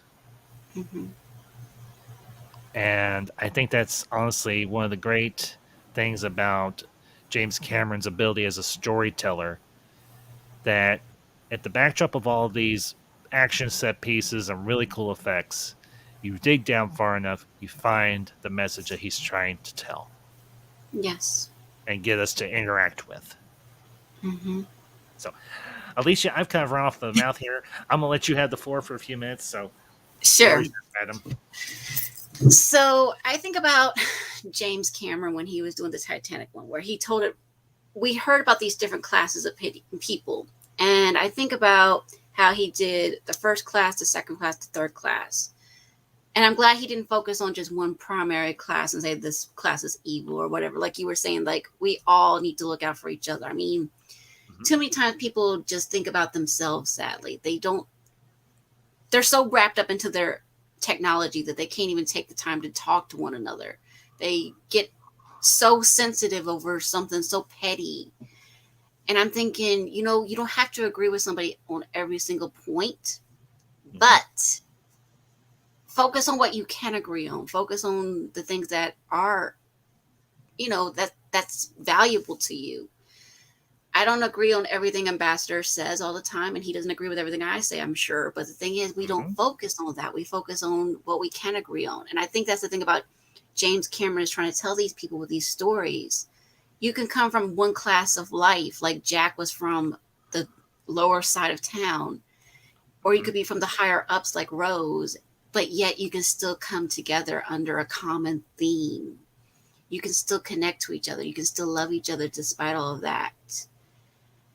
And that's the thing I try to do with people when I have my channel, and Ambassador knows this. Everybody that knows me knows that I am so welcoming. I welcome so many people from all walks of life. And James Cameron is one of those kind of people that does that with the movies to show people, okay, yes, we have an alien species. They have blue skin and stuff like that. But who's really the alien? That's the thing that they have to learn to say, you know what? Okay, you may look different, but is that really such a bad thing? Should we be divided? No, there's too much division already in the world. I mean, I see people like in my own hometown when I was growing up. I saw people do this, and it was the same hometown, but they would be fighting over which side of the street you lived on. And I'm thinking, that's so stupid. Why can't you just focus on the fact that we all live in the same town? We all agree on that. And that's all that counts. And I think that that's the thing that's missing in the community. And James Cameron has done that, showing that through these films, like Terminator, to say, okay, you guys see this monster creature. You see these classes of people on a ship. You see these aliens from different worlds. But who's really the alien? Who's the outsider? I mean, if we don't welcome people in, guess what? We're doomed to fail in so many ways. And I know I'm getting a little deep when I say that, but the thing is, I don't see people really being accepting like they ought to be. And I think that's one of the themes that always sticks in my head about James Cameron's films, that he always tries to say the alien doesn't always have to be the one you think it is. It doesn't have to be the one that, like Jake had to learn that when he was on the planet. He had to learn, okay, I have these handicaps, I have these disabilities, but when I'm with these people, they don't see me as this person that's in this simulator kind of suit, so to speak. They see me as one of them. And okay, we may not always look alike. We may not always agree on everything, but we all value life. Whether we're a scientist, we're a soldier, we need to work together in that. And I think that's the thing I love about James Cameron's movies, that he does it with the technology, he does it with the music, he does it with the cast and crew, that he does it in a way that's masterfully done. I'll say that much. I mean, he reminds me of Spielberg. He reminds me of Lucas with the way his storytelling is, the way he directs it. I mean, but unfortunately, some of these newer stories with these newer directors, they've lost that vision. And then they try to downplay the ones that do have that vision, that see this dream. I think that's one reason why I think a lot of people were like a bit hesitant when they heard that James Cameron was creating 5-6 different Avatar movies. But you know what? Good for him to come up with something fresh and different each time. Because that's lacking in so many ways, because people forget that they forget that there's stories behind these. They forget that there's potential here. We can use that for our gain, hopefully. And if we don't use it for our gain, well, we're going to destroy each other. We're going to tear each other apart. And I've learned that, you know what? I had a little scare myself, and I was thinking, well, who's going to rally around me during this? And I was like I mentioned this earlier to Ambassador, and we were talking about this, how I have 2 YouTube channels. One's under my regular name, one's under my Orville one. And my Orville one got shut down, and I was thinking, what's going to happen? And to you, some people may think, oh, that's just silly. But the thing is, to me, it was a big deal. But I was glad to see my friends and colleagues coming to my aid saying, we ache for you. Is there anything we can do? We're so sorry to hear this happening to you. And I'm just one person among billions of people in the whole wide world. And to know that you guys reach out to me and connect to me, and I try to reach back out to you, that means a lot to me. And I think Cameron tries to do that with his stories by saying, you can make a difference. You can be one voice. You don't have to be the monster. You don't have to be different classes of people. We're all the same. We can choose to make the difference, or we can cause the division. I mean, I always tell people this quote that always stands in my mind, that we can be better or we can be bitter. A letter changes everything. And I always choose to be better. And I think that that's the thing that's conveyed into these stories, that, you know what, let's make things better for our world. Let's not be the monsters. Let's not be so quick to go with guns blazing, so to speak.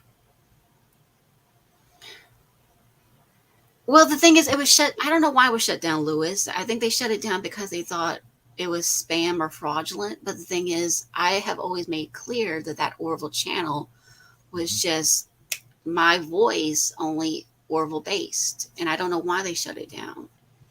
They reinstated it 20 hours later, yes. But that was the thing that was so scary, because I was thinking, well, I have this Orville voice and I have my main voice, but I don't want those two to always feel like it's one and the same. And that's one reason why I created this channel. Well, and being this stream is in celebration of Madam Ambassador's birthday, I will give her credit where credit is due. And yes, I will get back on the main topic, but I just want to take a moment. Sorry, I got a little off topic. No, Alicia, no. Your point was well said. I agree. I agree. I wholeheartedly agree. None of you knew me until I came on the scene in November. Well, technically October, it was November of 2019. And Madam Ambassador was the one who kept saying, "Honey, go start your YouTube channel. Go do it. Go do it. You can be good. You can be good at it. You have a voice that people may want to hear. You don't know unless you try."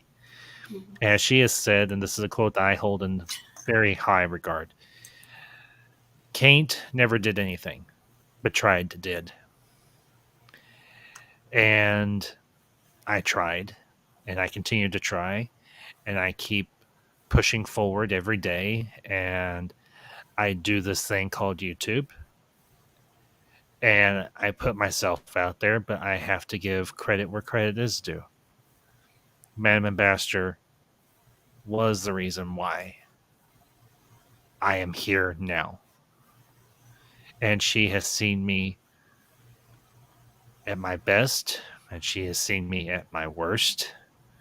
She has seen me when I have had falling outs with people. She has seen me when people have come after me, and she's like, "Honey, don't you dare quit." I'm like, I'm not going to.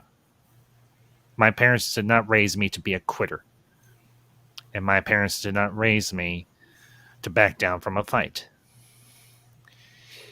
And she's like, you can at times be very hot-headed, but she's like, you only do it when it's warranted. She's like, you're not that way all the time. And she's like, people who only want to see the rational and reasonable hothead, that's all they ever see. But she's like, there are others around you. And she's like, I see it too, obviously, because I'm your wife. The reason you are as passionate as you are is because you care. Not because you're angry or bitter, but because you care. And the ambassadorial wing was as much her brainchild, or at least she was the inspiration for me to do it. The idea came from me, the whole concept of what am I going to call it, what am I going to call myself, and everything else across the board. But she is the reason I am here today, and I do this. I talk about this thing called pop culture. I put my voice out there. And yes, I do go after those that I feel are disingenuous, that I feel are liars, and that I feel are fake fans who are just bitter, angry, and hateful and disingenuous. And Jeff B., I will pass that message along to Madam Ambassador or Mrs. Kosh. But she is there after I go offline, and she's like, how'd it go? I was like, it was good, whether it's on my channel or I'm over on somebody else's. And she has heard me laugh out loud with hilarity, or she has heard me get very passionate and very, maybe sometimes a little more contrarian when I feel it's warranted. But she understands me in a way that no one else ever will, except for maybe a rare few here. So, if she's listening, either now or if she watches this later, Madam Ambassador, my dear, the stream is for you. And I hope you enjoy it, both the parts that you participated in and if you watch this later on. The stream is for you. My love, my geeky wife, and the light of my life. Because she is the first most important woman in my life. The second one, of course, is Mother Ambassador. And of course, I did a stream for her as well a few months ago, talking about one of her favorite films, Mortal Kombat. Yes, I am a geek raised by geeks. Me and Mother Ambassador have been to the movies, and we have watched so much stuff throughout my lifetime that I can't count it all. But and of course, I didn't get a chance to do one for Father Ambassador because I was busy at the time. But I may do a makeup one next year. But I'm going to do a birthday stream for my late father, because he is also the reason why I am here and I am the geek I am today. And I say that with no Lewis, dude, that's perfect. That is absolutely perfect, my friend. Nothing to apologize for. But getting back on topic here. I do want to, there is one other film that's lesser known within James Cameron's filmography, and that is, of course, True Lies. Oh yeah. Now, this honestly, I think it's honestly one of Cameron's best films. I think it's one of Schwarzenegger's best films as well. And I have to admit, I have watched. This is another one I didn't get a chance to see in theaters, but I've watched it numerous times. And me and Mother Ambassador, we would rent this from Blockbuster back when Blockbuster was still a thing, at least every 2 or 3 months, maybe. And because it's a very unconventional spy film because it's got a family dynamic in it, and it's also got a lot of humor, and I think they are all very well balanced. And Harry Tasker, that's his character's name, Harry Tasker. That's it. I can't remember the wife, but Mr. and Mrs. Tasker. It just popped in my head. Yeah. Jeff B., that's awesome. The last film with Father Ambassador was Return of the Jedi. Well, that was second to the last movie because Jedi came out in 1983. The last movie we saw together as a family was one of the last movies in 1984 was Gremlins. That was actually the last film we saw together as a family, but Jedi is the one that always sticks in my mind because it was my father that introduced me to Star Wars and why I'm a Star Wars fan now. But back on topic, True Lies. I love the dynamic between the Taskers.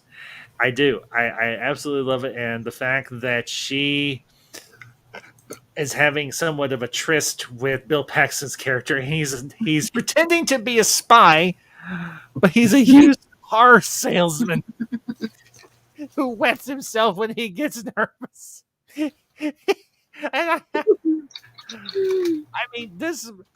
I say this. I know some people will say, and yes, I'm aware Schwarzenegger has said some stupid things online. I don't care. If you want to pitch a fit, go pitch a fit about it. Here. I'm here to talk about his movies. I don't give a rat's ass about what he says on Twitter. There, I said it. You want to leave a dislike? Thank you for the interaction. I think Schwarzenegger, given the right script and the right material, working with the right people, he can be very funny. And I think this is honestly one of his funnier films. And it's not really intended to be a funny film because, like I said, it's a spy thriller. But you've got so much going on in this film, but it all marries so well because it's Cameron. And he knows how to balance a movie well. And when Mrs. Tasker, Jamie Lee Curtis's character, says, "How many people did you kill, Harry?" "A lot, but they were all bad." He's like, I love I particularly like the part where they both get captured there on one of the Florida Key Islands. And she ends up slapping him, and then they get into this huge shootout, and he's trying to save both him and his wife's skin. I remember one part in particular where he takes a gasoline gun, for lack of a better term, from off of a gas pump, and uses it as an improvised flamethrower, and sets this pier on fire that's got all these other fuel tanks. I'm like, holy freaking crap, this is awesome. And I'm just, there's obviously, it's a 90s film. There's going to be the one-liners. I know some of them are cheesy as all hell, but when it's by Schwarzenegger, it becomes an instant classic, particularly when he's in the fighter jet, and one of the terrorists is accidentally strapped to a missile, and he looks out the window. He's like, "You're fired." And the terrorist is screaming. He's like, "Ah!" And he crashes, and the missile goes into one of the helicopters that one of the other terrorists groups of terrorists is in. He ends up killing him. The chase scene when he's on the freaking horse and the other guy, I think, is on a motor or a dirt bike or something, and I'm thinking, this game was absurd. But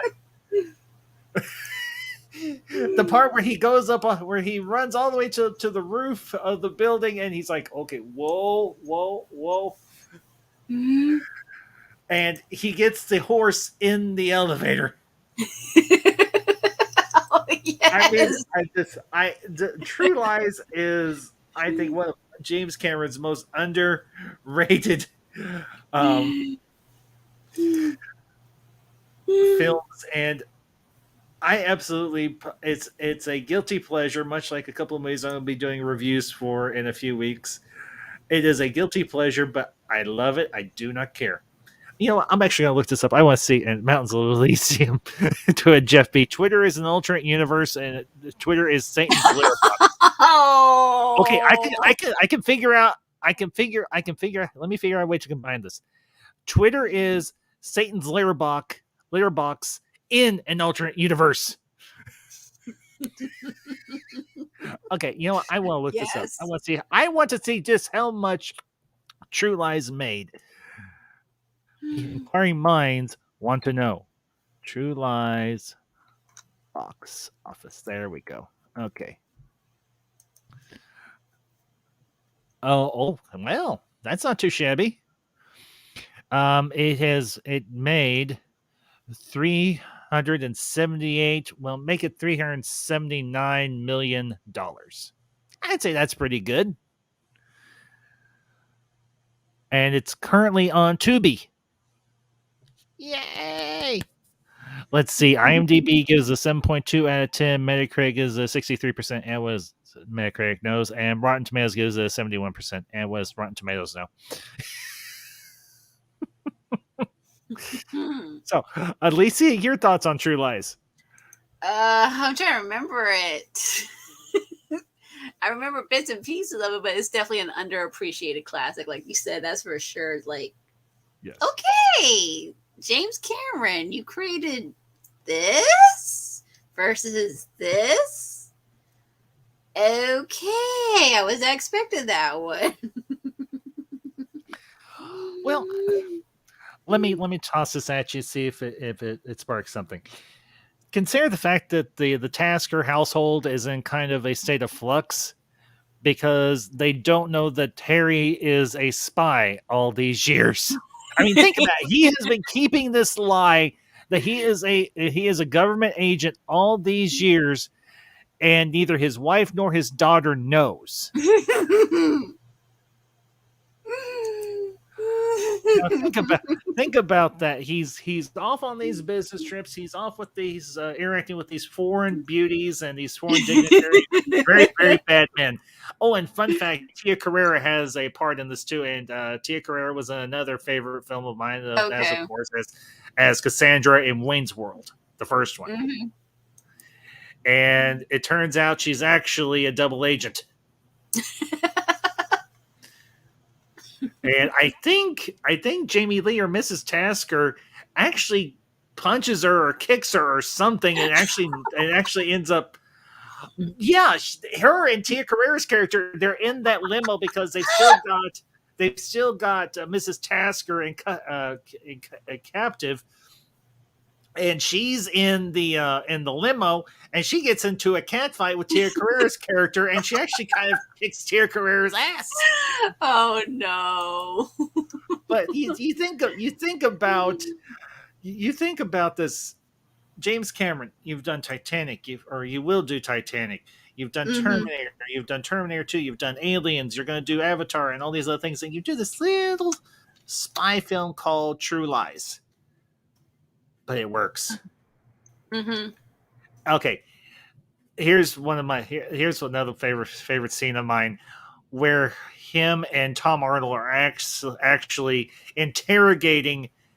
They capture her after they abduct her when they track down the Simon, the used car guy played by Bill Paxton, and they take her into custody, and they're interrogating her, and the interactions on the other side of the mirror between Harry and Tom Arnold's character are so damn funny. Yeah, Lewis, I did know that. Elijah Dushku, yeah, she played Faith on Buffy. Oh yeah. Yeah, that was actually one of her very first roles she ever did. So, but yeah, Lewis, yeah, I knew that, and I'm eventually going to be I'm going to be doing reviews of Buffy the Vampire Slayer, the TV series. I think I may do it. I think I may start them in a year or two once I'm done with Babylon 5, because we're in season 4 of B5 right now, and we're going to go through B5. The rest of the series, we're going to do Crusade, and then I'm going to move into. I want to start something new because I've been covering Babylon 5 for almost, 19, 20, roughly 2 years. Wow. And don't get me wrong, I love it. I love talking about B5, but I want to do some other things too. But I have to admit, True Lies. It's underrated, but it's a great film. And folks, like I mentioned, it's on Tubi currently. So if you want to check it out and you don't own it, there is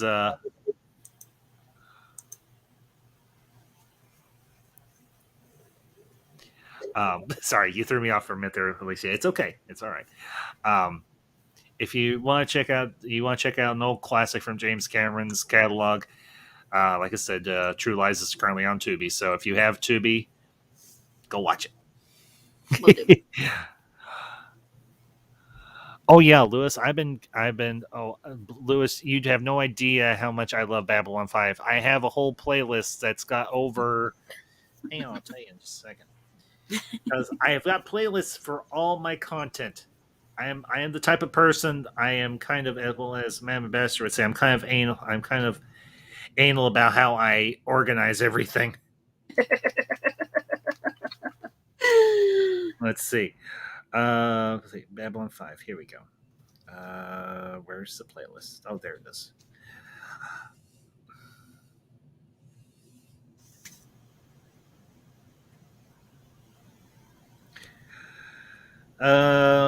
Just shy of 80 videos. Wow. Yeah. So, been going at it for a very long time, and it does not bother me. So. Oh, Elysium, will you cut it out? It's not that I allowed you. You said, "Hey, can I join?" And I said, "Well, yeah, of course. You love B5. Why wouldn't I let you join?" So, anyway, but I think we're going to wrap up here in just a minute. So, Alicia, I'm going to let you have the final thoughts before we close, and then we'll wrap up. So I will just say this, that James Cameron is definitely an underappreciated director, and I hope we get more of his stuff. I mean, he's definitely one of the top directors for me. It's like Spielberg, Lucas, Cameron, they're all up there. I mean, that would be really awesome if they could make something together, those masters, so to speak, if they could do something together. But the thing is, James Cameron, what he creates is just masterfully done, well done, and it needs more attention than it's getting. I will say that, because he's got so much stories to tell us, and we need to just be quiet and be willing to listen to what he has to tell us. As always, very well said. And, my final thoughts. I grew up watching James Cameron movies. We all know him. We all love him. And I look forward to what he has in store for us down the road. I know he's not getting any younger, so I'm hoping that he can finish up his Avatar saga before he passes beyond the rim, as we say in the Babylon 5 universe or fandom. So, but yeah, I hope you all have enjoyed this stream. And again, leave your comments down below once this goes to the replay. And let me know what you all think. Let me know your thoughts on what's your favorite James Cameron films. Even if it's the usual answers, I don't care. But just leave your comments down below and let us know what you have to say. But do want to let you all know I will be back next week with the Council of Ones. We will be continuing our review of Babylon 5 Season 4. So, and that'll be at, I think I'm going to keep it at the normal time because I do start a brand new job this coming Tuesday. I've left my previous employer because, well, it wasn't a good fit. So I'm going back to a field of employment that I'm more familiar with and I'm a lot more comfortable in, as of course retail. So, but I do want to let you all know that my work schedule will be changing, and I don't know how often I will be doing them, but Afternoons with the Ambassador will be returning. I don't have a schedule set up as of yet, but I will be doing more installments with director spotlights, retro reviews, geekasm reviews, everything across the board. But Afternoons with the Ambassador is going to be making a comeback because I know you all enjoyed this, and it does give me an opportunity to interact with different people and different people from around the world. Because we're all unfortunately, we're not on a single time zone, unfortunately. So, but anyways, folks, I want to thank you all for tuning in this afternoon. Again, I hope you all enjoyed this stream. And again, I say to Madam Ambassador, a very happy birthday. And I thank you all for your wishes and your messages and your comments and everything across the board. So, and make sure, of course, that you go check out this lady right here, Alicia Victoria Parker. Go check her out. Her channels, being both are back up and running. Make sure you follow her on Twitter and on Instagram because she's always putting out cool stuff and everything there as well. And we will see you all next time. And until next time, hold on, let me scroll down here real quick. Until next time, these are the Ambassadors signing off.